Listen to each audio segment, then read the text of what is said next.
Okay, so the U.S. and Greenland. I can't believe I'm talking about this. Honestly, I thought this was a joke in the beginning. I thought it was something Trump was doing to rile up the base. I thought it was kind of funny. I really did not think it was serious, but it appears I was very wrong about that and that this is serious. So let's do a discussion of does the United States need Greenland, and does Greenland want to be part of the United States? Let me do them in reverse order. First question, does Greenland want to be part of the United States? No. Greenland just had an election. Pro-independence party won. That party has, after they won the election, promptly put out a statement saying, and I quote, "We do not want to be Americans." They called out Trump by name. They said they did not want anything to do with him. There was an explicitly pro-Trump party that wanted to join with the United States. They got less than 1% of the vote. No, Greenland does not want to be part of the United States. For further evidence of that, the United States, believe it or not, has a consulate in Greenland. There have been several protests. At one point, over 10% of the population of Greenland at one time was in front of the United States consulate protesting, saying they did not want to be part of the United States. By the way, back to that pro-independence party, they want to be part of Europe. They've said they want to gradually achieve independence from Denmark, and they want Europe to be their security guarantor and to be who they economically integrate with. So I know a lot of right-wing influencers were saying that the election proved that Greenland wanted to be part of the U.S. The complete opposite is true. This upcoming weekend, Vice President Vance is supposed to go there. He was supposed to do a photo op at a tourism business. The tourism business released a public statement saying he is not welcome there. They do not want him there. They have canceled most of the public events that he was supposed to do because they're expecting a lot of protests for his visit there. So again, if you're under the idea that Greenland wants to be part of the United States, that is counterfactual. That is the complete opposite of what is really happening. Now, second thing, does the United States need Greenland? There are basically two primary arguments I keep hearing for this. The first is for security reasons, that we need that to achieve security in the North Atlantic. So let's take an examination of that. First off, the United States has had a military presence in Greenland since World War II. We have a military presence there right now. We have a satellite base, we have radar installations, we have an air base. We've had that for several decades, since decades before I was born. So the United States has a military presence there. Also, the Danes have pretty much let us do anything we wanted in Greenland. When we want to fly our planes over, they let us use their airspace. If we want to pull a ship into port, they let us do that. They cooperated with us in putting SOSUS warning nets there during the Cold War. That was basically a way to detect Soviet submarines. Excuse me. So, if we were to acquire Greenland, we would be able to do all the same things that we are currently doing right now.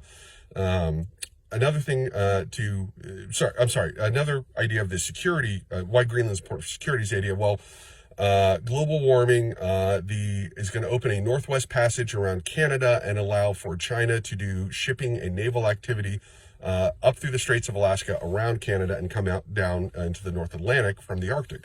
And the idea is, we need Greenland to serve as a way to kind of put a cork in the bottle to keep China out of the North Atlantic. If that is true, one, if we need to interdict Chinese shipping or naval activity in the North Atlantic from Greenland, we can literally do that right now today. We've had that capacity for decades because we have a military presence in Greenland right now today.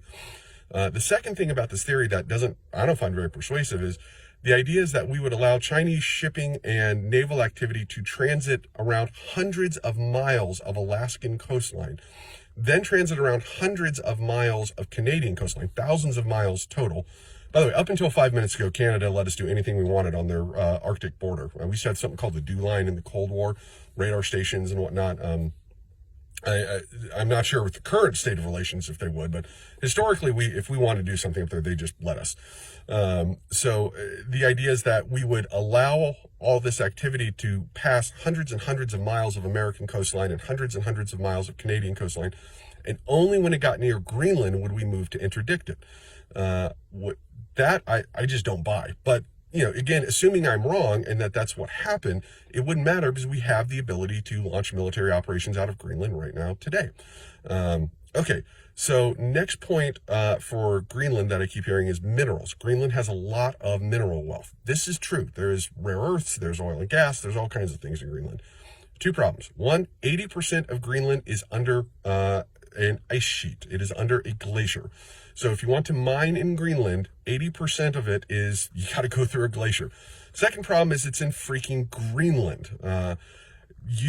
good luck running a mine up there. There's currently one active mine on all of Greenland. The United States has had mining rights, has had our current treaty of mining rights since 2019. In the 6 years since we've had the ability under the current law to go and mine in Greenland, not a single American company has set up a mine in Greenland.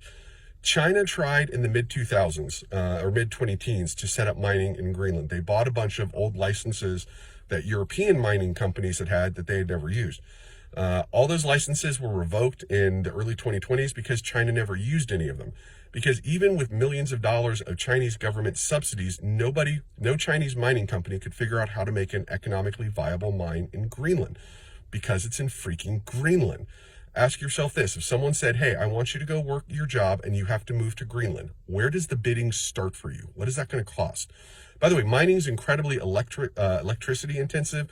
Greenland has a population of a little over 50,000. They do not have anywhere near the electrical production capacity to run any large-scale mining. You would have to build power plants, big ones, in Greenland and transmission networks first before you could even start your mines. Another thing to think about for this, we have to have Greenland. Denmark loses over $500 million a year running Greenland. It is a money loser. Now, I understand in the United States, it's been $7 trillion a year. What's 500 million? It's nothing. It's not even a rounding error.